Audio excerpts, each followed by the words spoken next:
Hello everyone.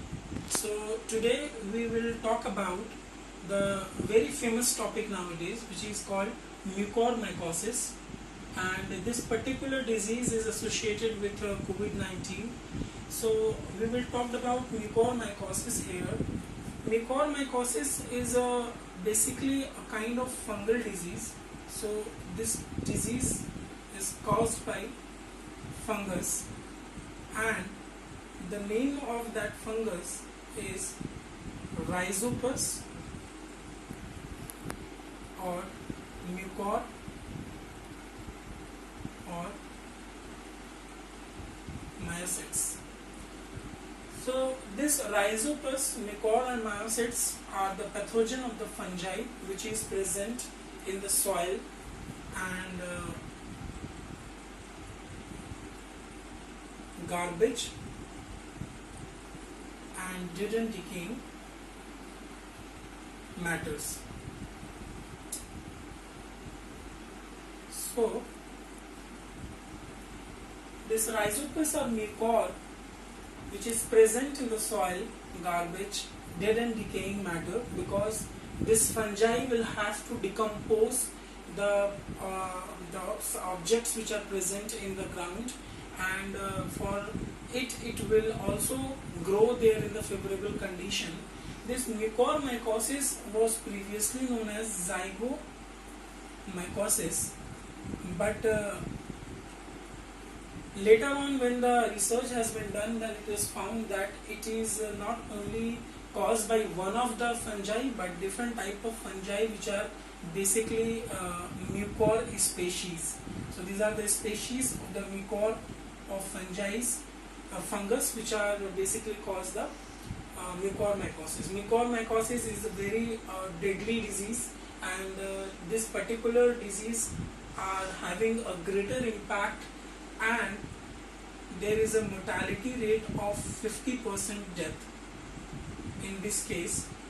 But yes, it is a very rare disease, very rare disease. So we will see one by one. So first of all, we need to know about the introductory part, where we understand that what is mucormycosis, which is previously known as zygomycosis, and this particular fungus or fungi is normally present in the soil, garbages, dead and decaying matter in our surrounding, and also in the airborne areas, also in the air also. So this particular fungi will act on the human body by three route of entrance. So we will see the three route of entrance first of all. So route of entrance. Route of entrance means that how this fungi will enter into the human body. So first one will be inoculation. Second one will be inhalation, and third one will be dissemination. So the inoculation, inhalation and dissemination are the route of entrance of this fungi, but in these three, this inhalation is very common in the human body.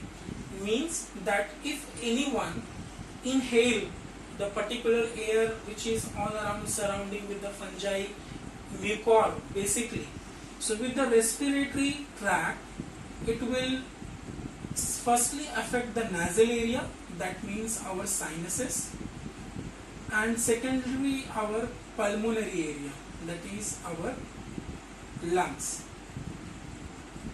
So this inhalation is the common route of entrance for this mucor particular fungi, in which if it goes nasally when we breathe, so with the help of our nasal passage, it will go to sinus, even in the brain, which is called meningitis, severe inflammation of brain.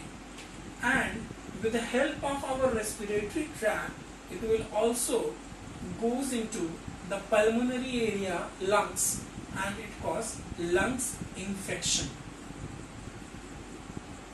As I told you, it is a very rare disease, so we need to know that all the COVID patients who are suffering from COVID does not have this particular disease, but yes, some of the patients who are prone to this particular fungi, we have to understand here again that which kind of patient will be affected by this particular disease. So as you know that mucormycosis is also known as black fungus in a common term, right? So predisposing factor, that means in which of the patients this will affect, or in which of the patients this will make a host. First and foremost thing is the patients who are suffering from diabetes. The patients who are diabetic or suffering from diabetes are more prone to this particular mucormycosis. Second one is ketoacidosis. The patient who are suffering from ketoacidosis are more prone to this mucormycosis. Now third one is immunosuppressant patients. The patients, for any cause, their immune system get compromised. On that particular patient, this mucormycosis are very common. Okay, these are the conditions where this particular disease or particular fungi will attack. Now the next thing is, you should know the pathophysiology of the disease, that how it happened. Right, pathophysiology. So basically,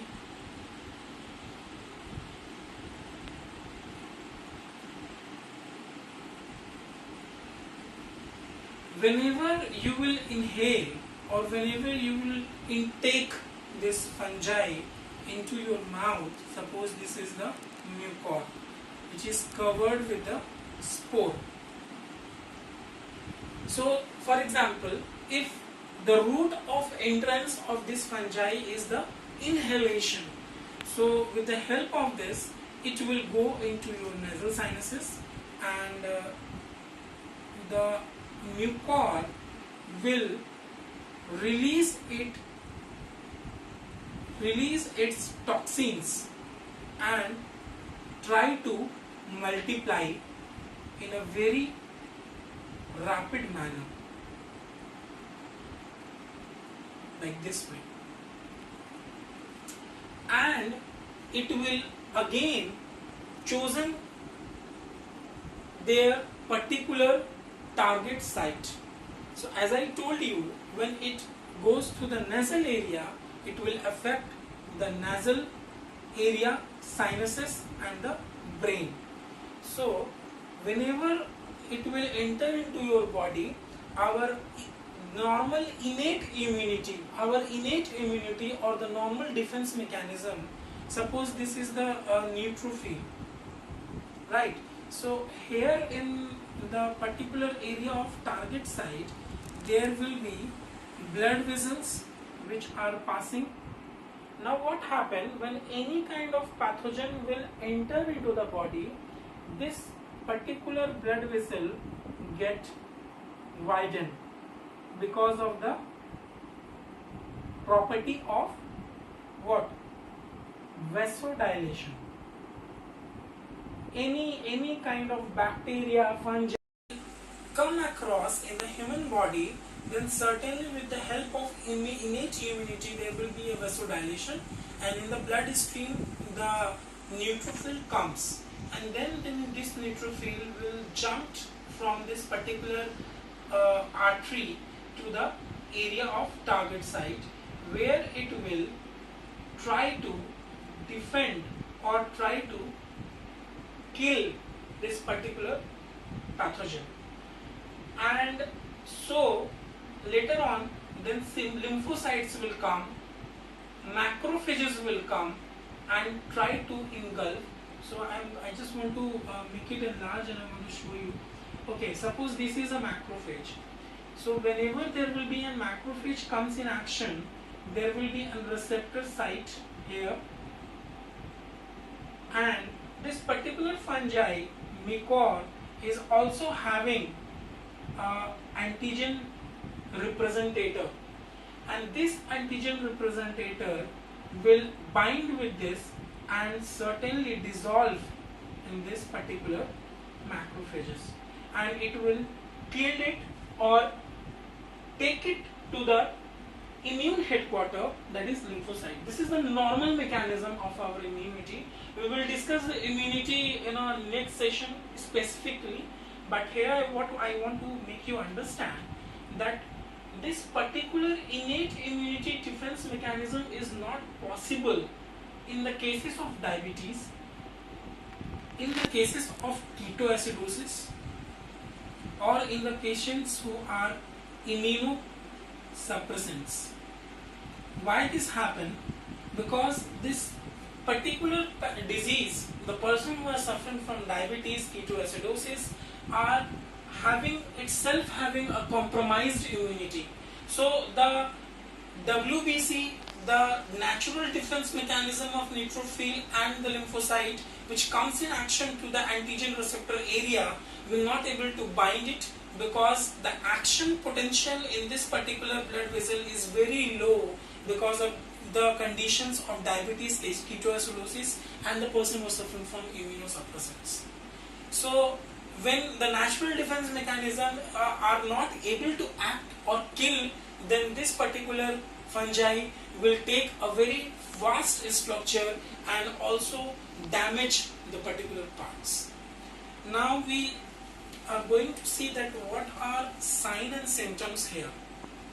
Sign and symptoms. So basically when it will grow into the body, what are the signs and symptoms? First thing, when it will act on our area of inhalation, that means it will go to the sinuses, it will go to the brain, it will also act on the orbit. So vision loss, scar formation, that means scar formation means decaying of skin. The color of the blackish color appears all around the skin where there will be an this kind of mucor, and it will form a scar formation. It will just deteriorate, necrose. You can say a necrosis of the skin takes place. So the necrosis of the skin takes place and the scar formation in mucormycosis. Now the another thing which is having is a breathlessness, breathing problem because of the respiratory target site. This will lead to a breathing problem. Then the patient will suffer from headache, fever, and tendency of muscle pain. So these are the signs and symptoms of the mucormycosis. If the patient is having this particular fungi, there will be a vision loss. So the tendency of fever, muscle pain. So the person will suffer from vision loss, scar formation, breathlessness, and headache, fever, and tendency of muscle pain. So these are the signs and symptoms of the patients who are suffering from mucormycosis. Now we will talk about certain types of mucormycosis. So first one is the rhinocerebral mucormycosis. If this will happen, then patient will suffer from nasal sinuses, the brain problem, the meningitis, and it will target the nasal and the brain area. Now second one, which is very rare, gastrointestinal mucormycosis, where the target site for this fungi will be your intestinal area. Now third one will be disseminated mucormycosis, where the target site will be your blood stream. It will directly lead into your blood.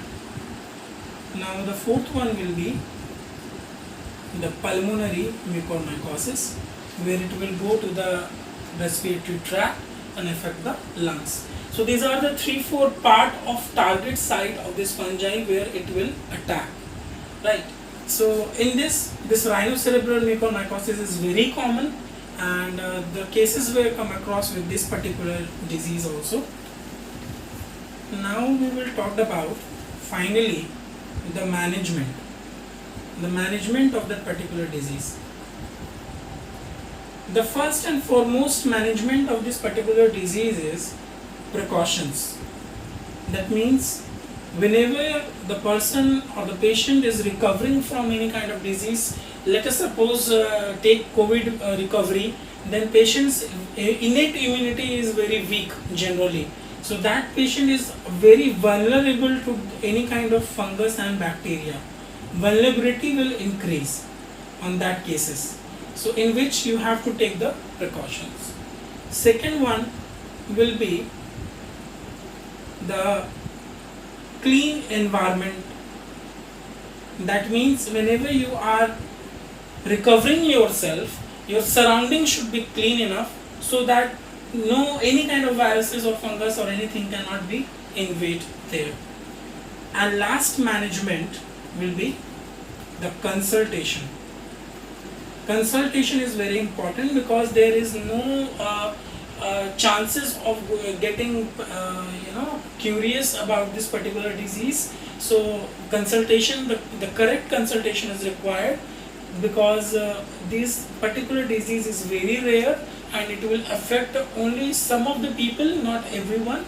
But due to this deadly fatal condition, the patient's precautions, clean environment and consultation is required.